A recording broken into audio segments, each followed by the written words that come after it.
And it is now time to get Mr. Joe Henzler with the Constitution Party of Indiana on the line. Yes, sir. This is Andrew with Indiana Underground Radio.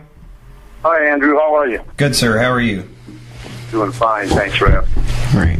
I'm here with our co-host, Tyler, and basically wanted you to introduce to the good people of Indiana what is the Constitution Party of Indiana. Sure. The Constitution Party of Indiana is an affiliate of the Constitution Party. The Constitution Party is organized on 7 principles. The first being life for all human beings from conception to natural death. The second is liberty, which is freedom of conscience and actions for the self-governed individual. The third, family, one husband and one wife with their children is divinely instituted.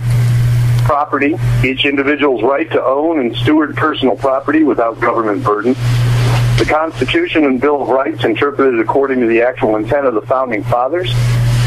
States' rights, everything not specifically delegated by the Constitution to the federal government nor prohibited by the Constitution to the states is reserved to the states or the people. And American sovereignty.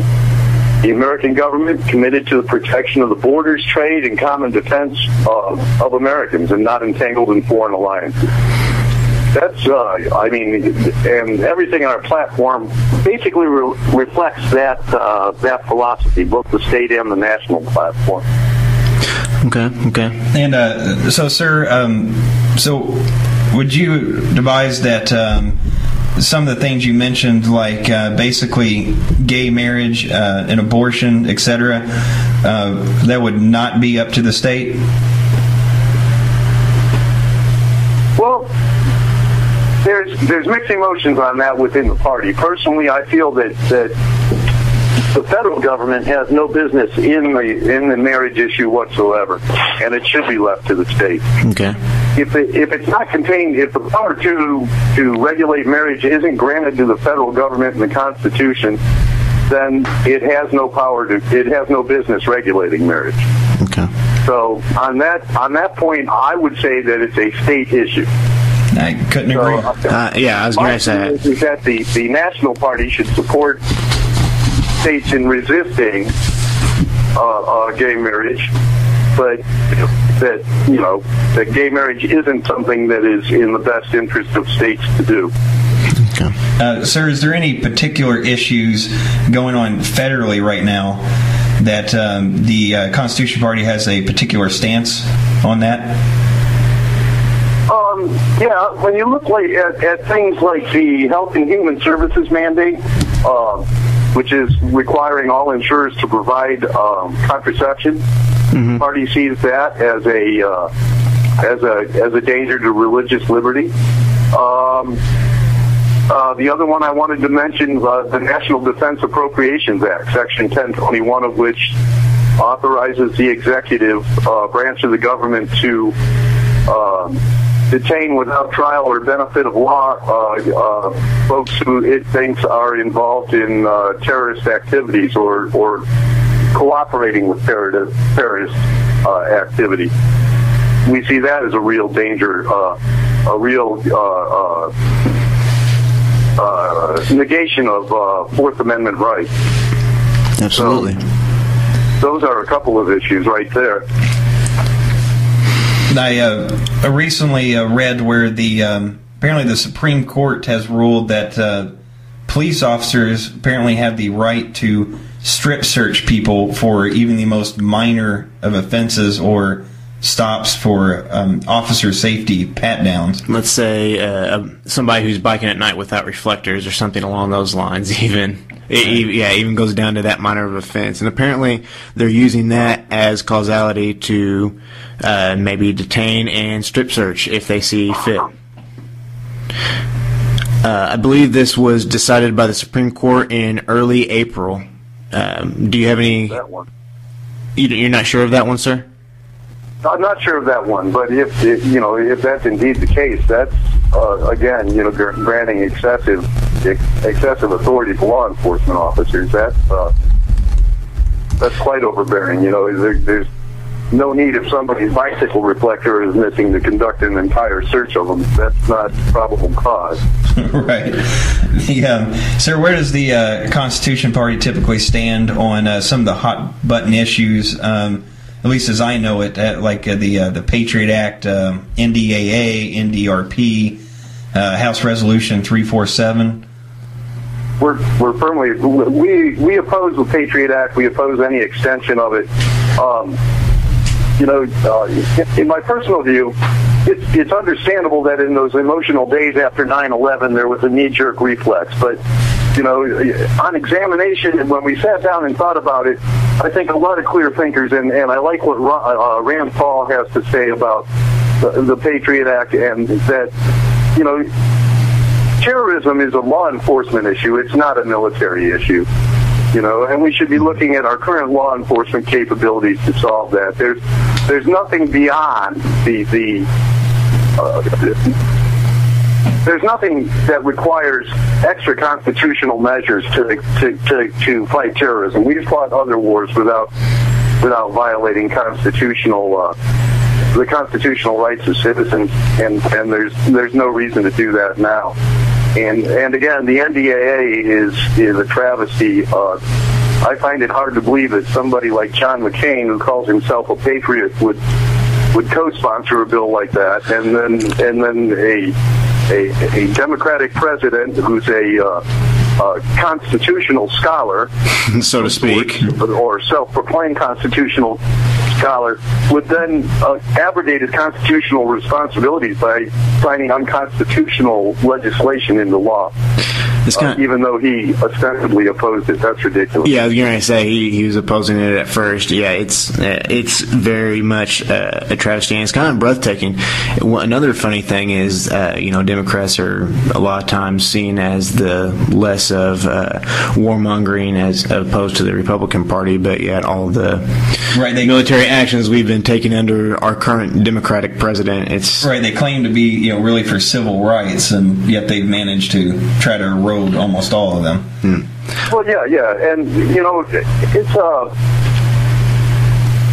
it's ridiculous. The idea of nation building in the Middle East, first of all, I think is a ridiculous idea. You're not going to establish, and I think it's going to be very difficult to establish anything like the type of Republican government we have here in the Middle East. I mean, you're just not going to see representative government work out. The prevailing philosophy of the region just isn't conducive to it. Mm-hmm. Oh, yes, yes, sir. You're preaching to the choir on that one. I was in the invasion in the first year of quote Operation Iraqi Freedom. Spent approximately a year in Iraq.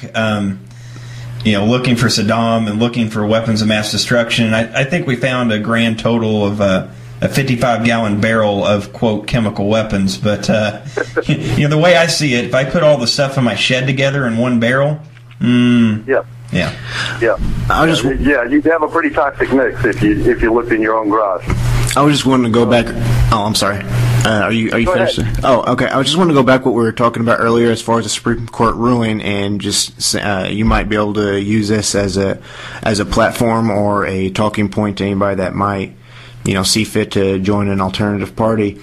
It says right here in New York Times, Supreme Court ruling allows strip searches for any arrest. This is from New York Times. Washington, the Supreme Court on Monday, on April 2nd, ruled by a 5-4 vote that officials may strip search people arrested for any offense, however minor, before admitting them to jails, even if the officials have no reason to suspect the presence of contraband. Justice Anthony M. Kennedy was quoted as saying, quote, "Every detainee who will be admitted to the general population may be required to undergo a close visual inspection while undressed." And that's what, like I said, Justice Kennedy said. So I was just wanting to go ahead and bring that to your attention, and so you and your fellow party members might be able to discuss this issue or use it as a platform for potential. Yeah, what's the case? Do you have it? Does it say the case? It was Albert W. Florence, who was strip searched twice after being wrongly detained over a fine. I don't know the exact I have the whole page up here. I don't want to read through all of it, but from what I remember, he kept getting strip searched every time he was basically put to a prison, and they actually kept jumping him around to a few different prisons. By the time it was all said and done, he was strip searched 2 or 3 times and wasn't found. It wasn't found that he had anything on him, but not only that, but it was just for a fine. It wasn't for anything that would be considered a major offense. So, excuse me? Well, I'll look into that. Oh, okay. Absolutely. I just thought that might be something that you'd like to look into. It looks to me... Yeah, I'd have to look into that more to really comment intelligently on it. Yeah, he looks like he was actually going into a jail, though, wasn't he? Yes, he was. Like I said, though, as far as the ruling, it says no matter how minor the offense, even, which is the key phrase that really would concern me. Yeah, and they're talking about a nun was strip searched after an arrest for trespassing during an anti-war demonstration. That's kind of nuts. Mm-hmm. That's I thought. We've got to be really careful. I mean, there are individual liberties, but then there's the common good, and the Constitution is very clear that we have to weigh one against the other. And there are a lot of cases where we overstep one in support of the other, and we kind of lose our balance. And I think that's a great way to put it. Especially in the 20th and early 21st century, I think we've gone way too far. Looking at the common good over the rights of the individual. So that's my personal feeling. Yeah, I absolutely agree. It's very worrisome that, like you said, as far as protesting and everything, it's being treated as such a criminal type activity. When to me personally, it doesn't get any more patriotic than that to stand up for your own beliefs. Obviously, I don't advocate any type of violent demonstration or anything. But as far as protesting, you're speaking from your rights granted to you by the Constitution. I don't understand why it's treated so harshly anymore. Sure, you're just exercising the franchise, and there shouldn't be anything. We can talk about the rightness or the wrongness of the Occupy movement, and that kind of stuff. But at the end of the day, those people, everybody who protests and is arrested at that kind of thing, yeah, they might have been carrying on some sort of a minor crime, but they still have rights. Absolutely. And especially when you're, like you said, in a thing where you're just exercising your franchise to free speech.